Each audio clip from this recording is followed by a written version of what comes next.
Boa noite a todos que estão nos assistindo por esse canal virtual.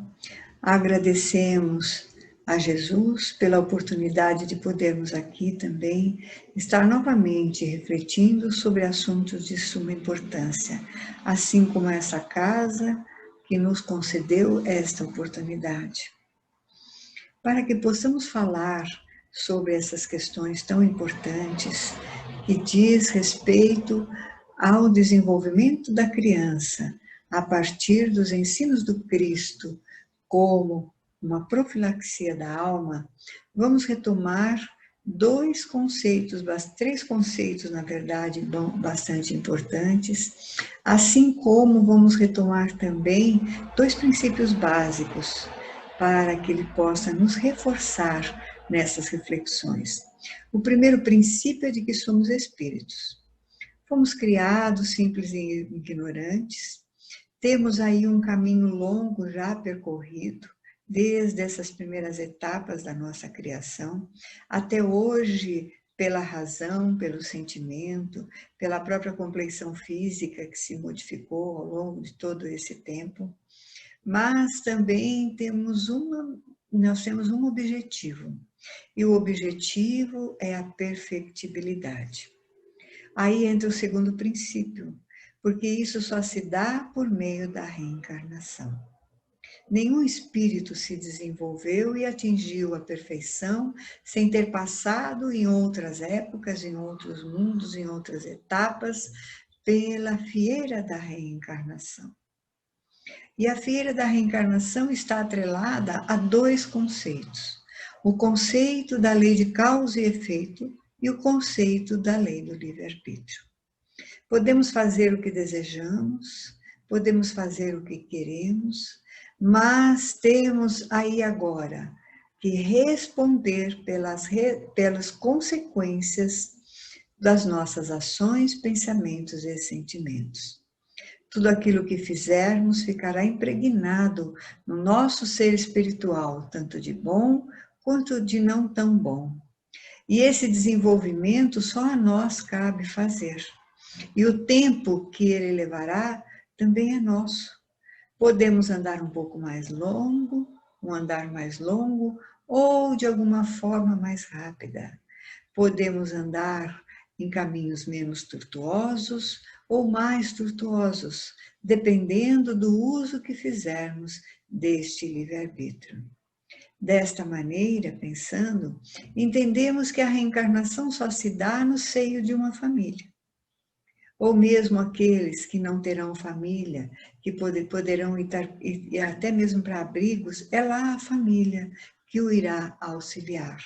Teve alguém que o colocou no mundo, um pai e uma mãe, muitas vezes não presentes, muitas vezes não desejosos de assumir isto, e aí terceirizam para outros, quantos avós, tios, pessoas que adotam crianças cujos pais não tiveram condições de os aceitar ou de ficar com eles. Desta maneira, então, podemos considerar, segundo Kardec, a paternidade como uma missão? E os espíritos respondem: é sem contradição uma missão, é ao mesmo tempo um dever muito grande e que obriga mais do que o homem pensa, que é a sua responsabilidade pelo futuro. Deus colocou o filho sob a tutela dos pais para que estes o dirijam no caminho do bem. Questão 582 do Livro dos Espíritos. Veja, já na época de Kardec, ele pergunta, preocupado com essas questões, se a paternidade é uma missão. Então, a maternidade, podemos considerar, não necessariamente somente dos pais físicos, dos pais de sangue, mas daqueles que assumiram esta responsabilidade, muitas vezes, já no mundo espiritual, de auxiliar esse espírito, às vezes pela condição de um terceiro, porque neste momento é assim que deveria ser. André Luiz nos conta que no nosso processo reencarnatório já fazemos a programação de quantos filhos teremos, de como quem virá a partir desta relação que teremos, mas também ele nos alerta que nem sempre está escrito nas nossas programações, mas que por um motivo ou outro, os espíritos nos escolhem de uma certa maneira pelas nossas ações, pensamentos, sentimentos, convivência familiar, grau de responsabilidade, tudo aquilo que esse espírito vai precisar neste momento, desse acolhimento junto a essa equipe, né, familiar. E eles então nos procuram e nos perguntam. E André Luiz cita alguns casos em sonhos. São muito bonitas esses relatos de André Luiz, em que ele convida o casal a aceitar determinado espírito para auxiliá-lo a desenvolver-se e, ao mesmo tempo, pagar os seus débitos, muitas vezes por sofrimentos que serão trazidos a partir desta reencarnação. E esses casais têm o livre-arbítrio de aceitar ou não esta missão. A educação tradicional, ela visa a formação intelectual da pessoa, para prepará-la para o mercado de trabalho, para a conquista das prosperidades materiais, para que as pessoas alcancem o sucesso, e coloca isso sempre exterior à pessoa, no mundo material. Então vemos aí a mídia nos oferecendo produtos para rejuvenescer o corpo, para manter o corpo sempre harmonioso. Está aí a cirurgia plástica contemplando, dizendo-nos que precisamos de um corpo perfeito, e todas as propagandas que temos para nos tornar uma pessoa mais feliz. As posses, o celular, o carro de última geração, e assim aos poucos vamos compreendendo que a felicidade sempre está fora de nós. A doutrina espírita, em consequência, vê a educação numa dimensão muito mais ampla. Ela vê a educação considerando esse educando como um ser imortal, um ser espiritual, revestido temporariamente de um corpo físico e material, cujo único objetivo é permitir agir na vida terrena para que ele possa se desenvolver intelectualmente, moralmente e espiritualmente. Esse é o único objetivo do corpo. Não estamos aqui colocando qualquer julgamento a respeito das questões materiais, financeiras, de buscar alguma coisa que nos traga um pouco mais de alegria e felicidade. Não é essa a questão. Pois se as coisas estão no mundo, servem para nos auxiliar, mas nunca para ser o nosso foco. O objetivo maior é o desenvolvimento infantil. E aí, para criarmos um destino venturoso, tanto nesta vida como em outra, mas também nos mundos em que formos habitar, precisaremos desenvolver essas questões das virtudes. Quanto mais virtudes desenvolvamos, mais o nosso espírito cresce e mais ele pode contribuir também com as criações divinas. Assim a gente percebe que a lei de livre-arbítrio e a lei de causa e efeito, ela está atrelada também ao desenvolvimento do espírito.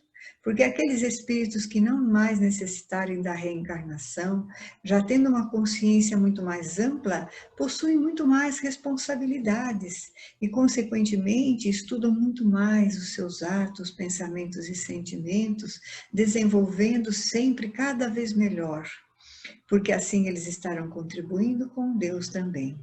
E aí nós perguntamos, onde a base mais elevada para esses métodos de educação? E quem nos responde é Emmanuel, no livro O Consolador, O período infantil, em sua primeira fase, é o mais importante para todas as bases educativas. E os pais espiritistas cristãos não podem esquecer de seus deveres e orientação aos filhos nas grandes revelações da vida. Em nenhuma hipótese, essa primeira etapa das lutas terrestres deve ser encarada com indiferença. No item 113. E aí ele complementa no 109, na infância, o espírito é mais suscetível de renovar o caráter e estabelecer novo caminho na consolidação dos princípios de responsabilidade, se encontrar nos pais legítimos representantes do colégio familiar. Questão 109. Veja, então ele coloca nos dois que o período infantil, a primeira fase, é a mais importante para a estruturação desta nova personalidade que vem trazendo resquícios, que vem trazendo atavismos de outras vidas e que precisam ser lapidados, burilados, aperfeiçoados e que novas etapas neste momento serão de fundamental importância para o desenvolvimento das virtudes. E ainda é importante, como ele diz, que os pais legítimos representantes do colégio familiar, estabelecer um caminho nas consolidações dos princípios de responsabilidade. Vejam a importância disso. Isso se dá não por meio só da palavra, mas principalmente por meio do exemplo. E aí ele complementa ainda na 109, passada a época infantil, credora de toda vigilância e carinho por parte das energias paternais, os processos de educação moral que formam o caráter tornar-se-ão mais difíceis. Quanto mais tarde resolvermos oferecer aos nossos filhos os ensinos de moral cristã, mais teremos dificuldades em fazê-los assimilar.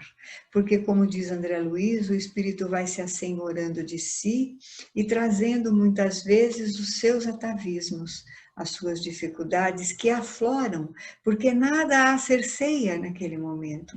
Não tem nada para colocar no lugar daquilo que ele traz. Então, vemos aí exemplos, muitas vezes, de famílias que esperam a criança crescer para saber qual a religião ela vai querer ter.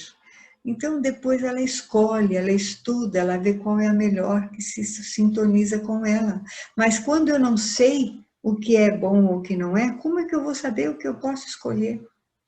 Então, vemos os pais hoje, muitas vezes, deixando a criança no centro da ação familiar, esquecidos que esse centro precisa ser representado pelos pais, colocando limites, colocando ordem nessas questões, oferecendo os ensinos de uma forma bastante prática e principalmente concretizada nessa primeira fase. Não é simplesmente só falando. Outro dia, enquanto eu dava uma volta aqui pelo um passeio que tem próximo à minha casa, eu vi dois pais, uma mulher e um homem, com uma criança pequenininha, tinha mais ou menos 1 ano e meio, por aí, pelo tamanho e também pela forma como ela estava andando, ainda bastante insegura e, de certa forma, amparada pela mãe. E eles estavam andando e ali tinha um jardim muito bonito. E o pai disse assim, traz ela aqui que eu quero tirar uma foto juntamente com essas flores muito bonitas. E a mãe, então, olhou para a criança, pequena, estava na mão, disse, filha, você quer tirar foto? Mas a menininha nem entendeu, nem ouviu e nem sabia o que era aquilo, porque era uma criança muito pequena. Aí a criança continuou andando, e a mãe amparando a criança, e ela continuou andando. E a mãe disse assim para o pai, ela não quer tirar foto, e você sabe que ela só faz o que ela quer. Entenderam a questão? Uma criança de 1 ano e meio, que já tem essa pecha de só faz o que ela quer, que aquilo não era verdade. Ela não estava fazendo o que ela queria, ela simplesmente estava continuando a caminhar. Só que o que vai ser dessa criança com 3 anos? Quando ela já tem um outro nível, já sabe muito bem que ela pode dominar. O que vai ser dela com 6, com 14, com 15, 16? Quando for enfrentar a vida e as pessoas dizerem não, se continuar neste ritmo. Então, a educação é o burilamento e o refinamento do espírito. Em seus sentimentos é obra exclusiva do lar. Mas isso tem que começar desde pequeno. Esse burilamento, esse refinamento, porque já vamos percebendo as tendências dos nossos filhos. As tendências à agressividade, as tendências a não suportar o não, as tendências a se rebelar em qualquer momento, a tentar de qualquer maneira conseguir aquilo que eles desejam, a tendência para a vaidade. Já vamos percebendo isso desde que os nossos filhos estão ali nos mostrando formas de agir, de pensar, de ser. E depois que elaboram a fala, conseguem reproduzir isso também por meio da fala. Então, cabe-nos nesse momento enfrentar as dificuldades que forem trazidas, mas sempre colocando o burilamento, o refinamento como objetivo maior. E aí, Bezerra, em Sublime Sementeira, ele nos traz também uma informação muito importante.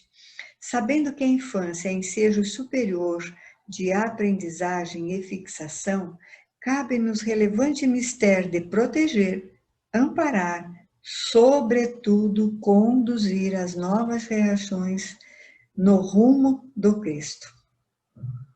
Ninguém pode empreender tarefas nobilitantes com as vistas voltadas para a era melhor da humanidade, sem vigoroso empenho da educação evangélica na criança. Porque o que mais dá condições de entendermos as questões da vida para frente, senão a religião, a religiosidade. Esse sentimento maior de que Deus existe, de que Deus é um Pai, e esse Pai é misericordioso, bom, de que nada nos acontece por acaso, da compreensão da reencarnação, da compreensão da lei de causa e efeito, que receberemos de volta o plantio que fizermos, seja ela na colheita de espinhos, seja ela na colheita de flores, seja ela na colheita que nos mitigará a fome, seja ela na erva daninha, que não conseguiremos tirar, da onde não conseguiremos tirar os nossos alimentos.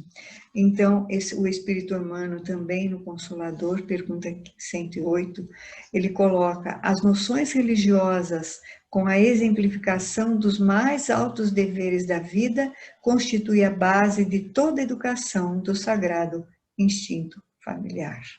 Veja, as noções religiosas é o ensino que cada religião traz em si, porque nós sabemos que a base de todas as religiões é uma base divina.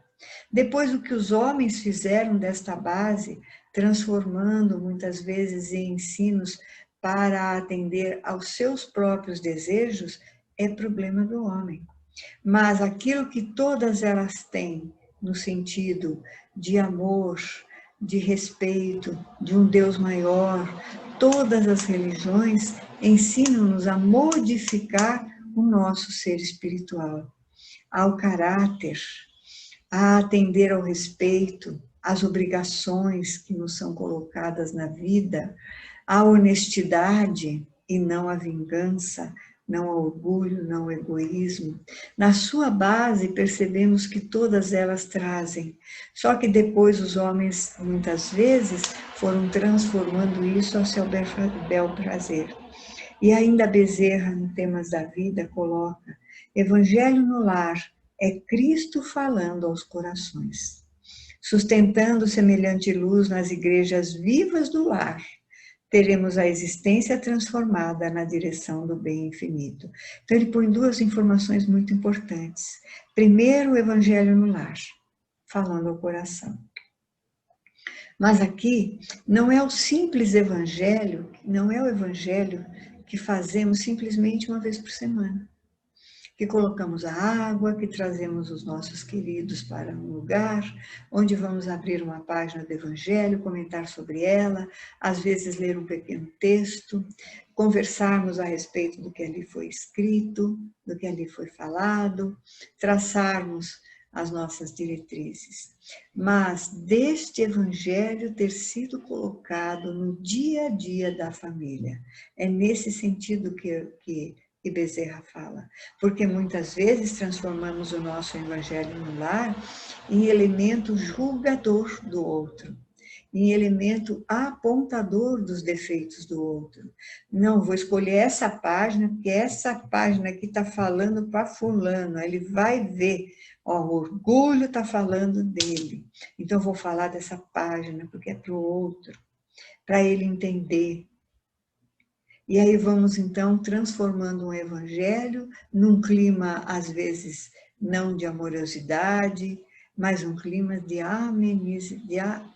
de troca de farpas, troca, às vezes, até de agressões.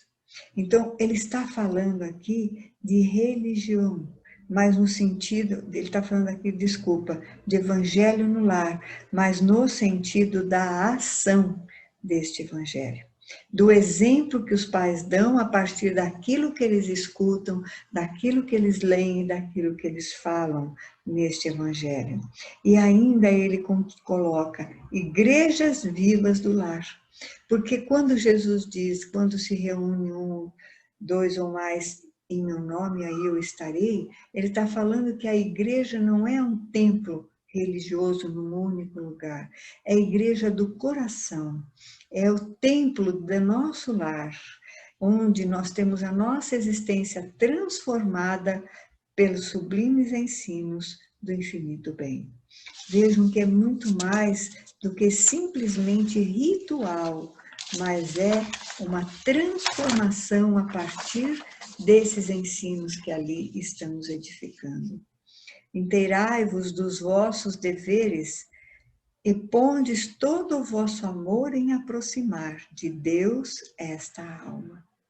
Lembrai-vos de que a cada pai, a cada mãe, perguntará a Deus que fizeste do filho confiado à vossa guarda. E isso no sentido da nossa consciência. Porque Deus não vai nos apontar o dedo e dizer, e vem cá, me diz agora, o que você vai fazer? O que você fez? Ó, meu filho está sofrendo, o que você fez disso? Mas o que vai nos trazer essa informação é a nossa própria consciência. E numa outra questão, esse está no Evangelho segundo o Espiritismo, capítulo 14, item 9. Numa outra questão do Livro dos Espíritos, que não me recordo o número, Kardec pergunta qual o maior sofrimento dos pais. E os Espíritos dizem ver o sofrimento dos filhos por aquilo que os pais deixaram de fazer.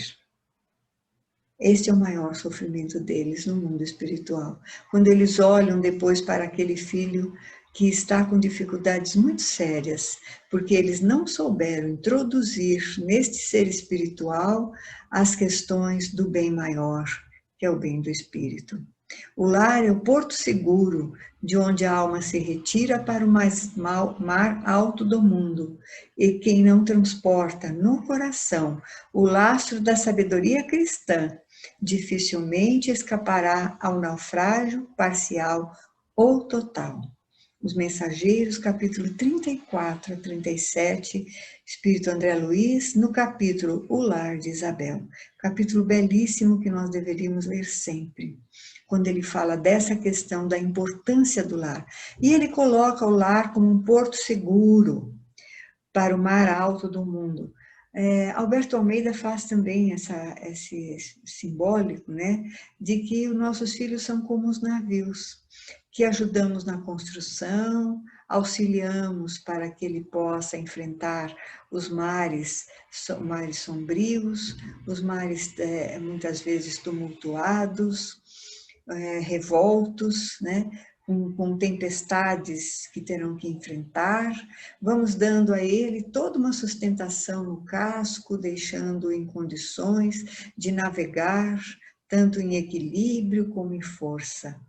E que eles vão então saindo do nosso porto, vão indo para outros portos, vão enfrentando novos mares, novas tempestades, e de repente um dia eles voltam para o porto seguro, que é o porto desse lar, principalmente quando tem dificuldades.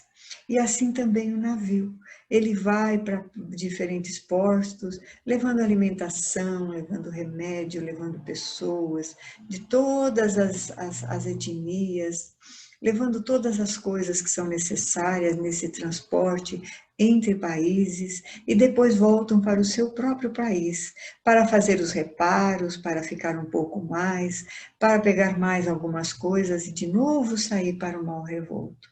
E aqui, então, André Luiz diz que se não tiver o lastro da sabedoria cristã, dificilmente ele conseguirá atingir aquilo que foi proposto para a sua reencarnação, parcial ou total. E segundo ele mesmo, é muito raro o espírito que sai da Terra completista, que consegue completar literalmente a sua missão, o seu trabalho aqui na Terra. A maioria é parcial, às vezes bem pequena, parcial, e muitas vezes ainda se compromete muito mais do que quando aqui esteve. Então, esse lastro da sabedoria cristã nos traz principalmente a fé e a resignação. A fé em Deus, de que nada acontece por acaso, que Ele é um Pai misericordioso que só nos dá aquilo que precisamos ter, que sabemos que o sofrimento não é um instrumento de raiva, não é um instrumento de ódio de Deus, não é um instrumento de injustiça para conosco, mas é um instrumento de amor, que nos permite refazer os caminhos que não conseguimos fazer pelo meio do amor, agora pelo meio da dor. Então, quando ele traz isso, a fé inabalável de que tudo passa, nada nos acontece por acaso e tudo tem um fim. Que mesmo que o fim seja a morte do corpo, mas não a morte da alma. Por mais sofrimentos que tenhamos, às vezes físicos, de doenças difíceis, de doenças dolorosas, que tiveram um tempo muito grande para até nos levar à morte física, à desencarnação, foram instrumentos importantes que nos ajudaram a, no momento do desencarne, sermos recebidos pelos amigos, pelos parentes, pelos queridos, e aí agora podermos, em um determinado tempo, descansar um pouco para depois voltarmos à labuta, ao trabalho de refazimento novamente na nossa caminhada. Então, a importância da resignação, não da resignação que nos faz sentar e dizer, Deus quer assim, então assim nós vamos ficar. Não tenho o que fazer, então desse jeito que eu vou ficar esperando a bondade divina me encaminhar alguma coisa. Mais de uma resignação, desculpe, uma resignação ativa, uma resignação assertiva. Nesses momentos de pandemia, por exemplo, tivemos que ter muita resignação, porque não podíamos fazer nada, não tinha o que fazer, não estava na nossa alçada esse tipo de questão, de fazer isso ou aquilo, mas simplesmente de nos cuidar numa primeira etapa de forma bastante firme, para que não tivéssemos aí comprometida a nossa saúde, comprometida a saúde pública, para que não fôssemos mais um irresponsável tendo que ir lá para um hospital público, engrossando o número de pessoas que lá já estavam. Tivemos que realmente ficar em casa por um bom tempo longe dos nossos amores. Às vezes, dependendo do nível em que estávamos, né, de preocupação, de nem ir aos mercados, pedir a alguém que fizesse isso para nós, para que pudéssemos não comprometer a nossa saúde, só a resignação. nos ajuda neste momento.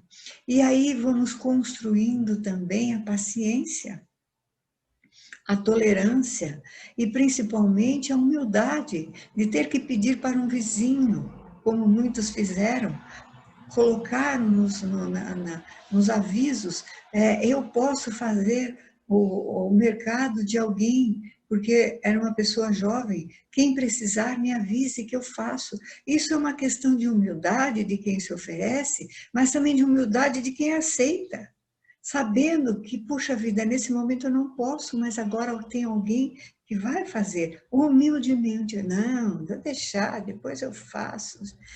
Ou então eu mesmo vou, ou quando eu espero, num sentido de orgulho de que isso eu preciso fazer.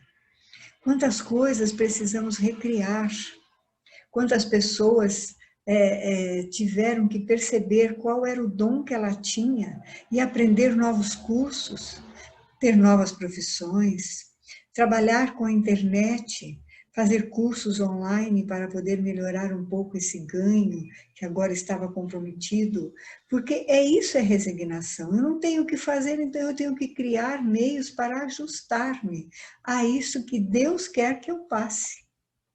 Isso é resignação. Mas as pessoas que não conseguem entender dessa forma se revoltam. Muitas vezes passam por dificuldades, mas não abrem mão daquilo. Então, é nesse sentido que os Espíritos nos colocam, de que essa sabedoria cristã nos ajuda a enfrentar o mar revolto da nossa vida, porque não sabemos o que esse ser espiritual que veio traz no seu planejamento.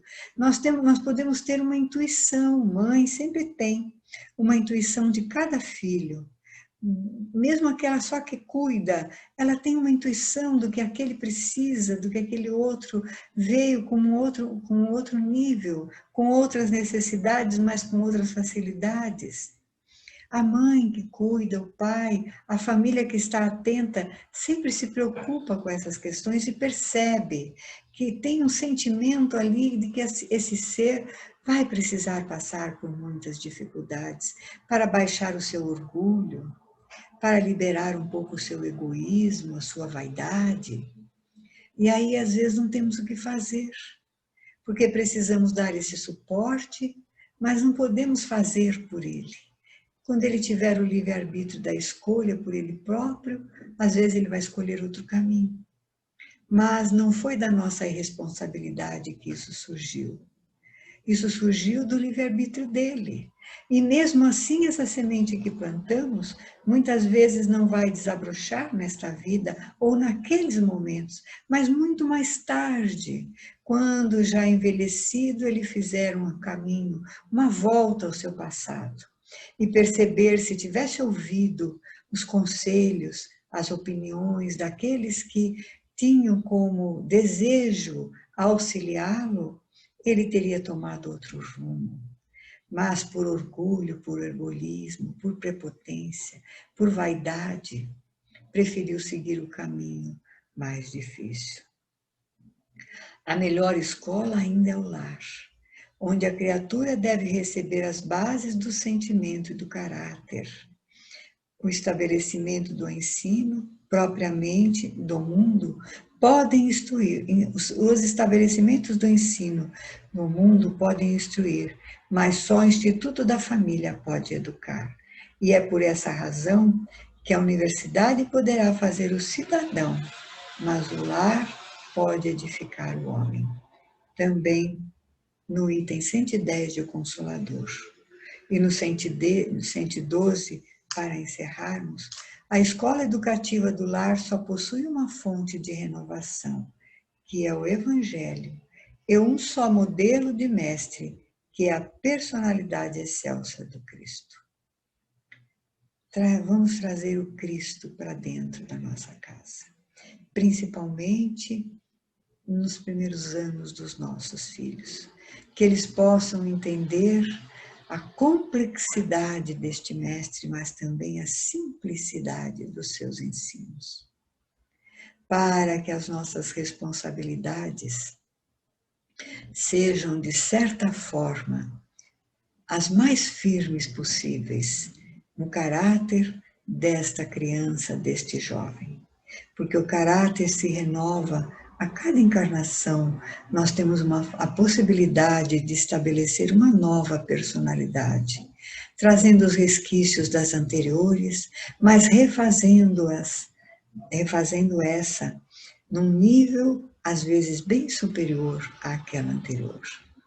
Que o Senhor da vida nos auxilie, nos ajude a compreender a importância da educação por meio dos ensinos de Jesus. Não só também para as crianças, mas para nós próprios. Porque se compreendermos os ensinos do Cristo e colocarmos em ação no nosso ser espiritual, trazendo para as ações na concretude do dia a dia, com certeza também estaremos nos educando.